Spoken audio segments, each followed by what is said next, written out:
Let's begin. Well, we got a question from Scott, and this is a tough one. My lovely wife has cancer. She had 5 major surgeries in the last 18 months, and just yesterday her surgeon said it's only a matter of time now. She doesn't have long left, and we have a 4-year-old son. I am just so sad. I lost my father 17 years ago, also to cancer, and I know from the podcast that you've experienced bereavement yourself. When I was younger, I didn't ask for much help, which was to my detriment. Now I'm 40 and a father. I'm not shy to put my hand up when I'm struggling. I try to live by controlling the controllables and not worrying about the other stuff. But this is totally out of my hands. My question is there anything you've come across in your life, in or out of the weight room, that has particularly helped you or any of your athletes get to times like these? Physically, mentally, emotionally, spiritually? Well, first off, Scott, I think I speak for everybody who listens. First off,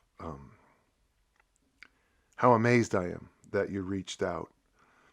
And I can't tell you how heartbroken I am for you.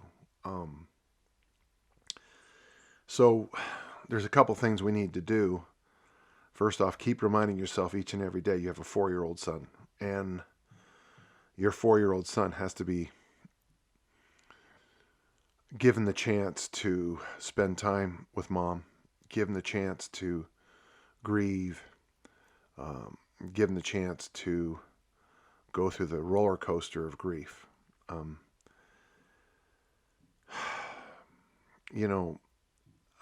The number one thing that's helped me with grief in my life is knowing that, number one, first and foremost, nobody grieves alike. And that was my knock on Elizabeth Kubler-Ross's work. I've never had denial in my whole life, and I know a lot of people who do.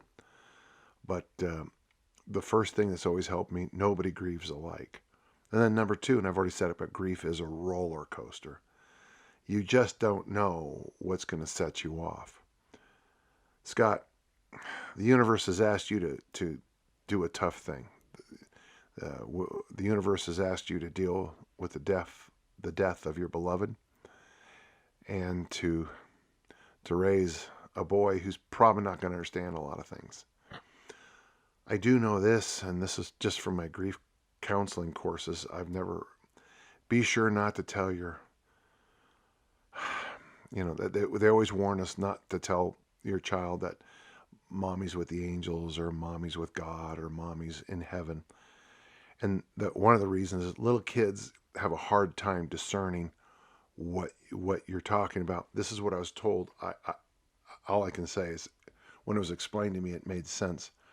And it is important to talk about things like, she's dead, and you, when it comes, it is important. I jumped the gun a little bit, but it is important to talk to your child that, mommy is sick. She has something called cancer. And even though I know 4-year-olds don't completely understand things, my grandchildren are 8, 7, and 3 months, and obviously I can't. They don't understand the wind and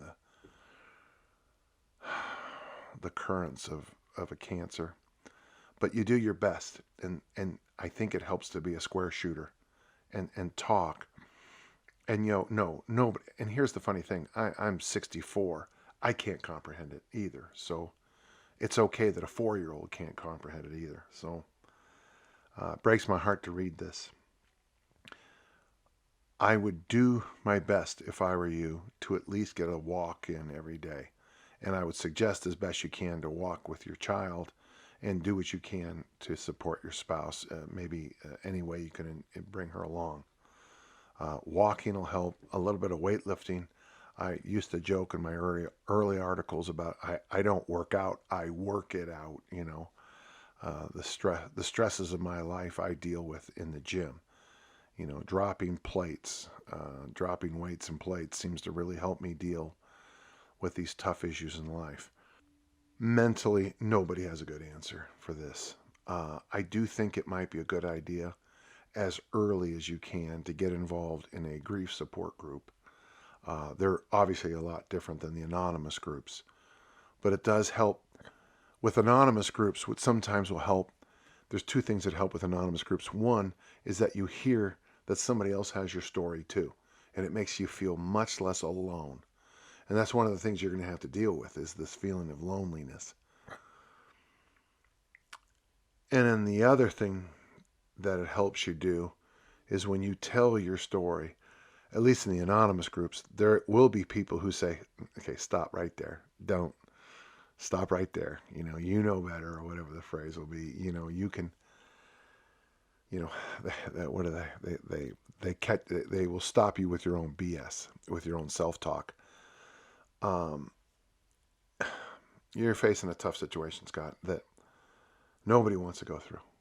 And yet we all go through it. It's just that it's just a little early for you.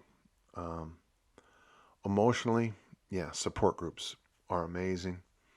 People are going to call you up and say, I'll do anything to help. In fact, I'm telling you that too. I'll do anything to help you. One thing it might be a real good idea is for you to keep a pad of paper and a pen. And when they say, call me if you want to help, give them the pad of paper and put their phone number down. And maybe it might be a good idea for you to call up, Edna one time, Charlie the next time, because that might help you a lot.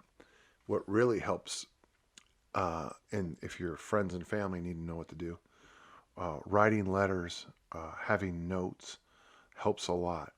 You're not going to be prepared for this. You're not going to be prepared for anything. There is no course you can take. But as you move through the process, the Psalm teaches us to walk through the valley of the shadow of death, and that's very important. You're not going to sprint through it. You're not going to run through it.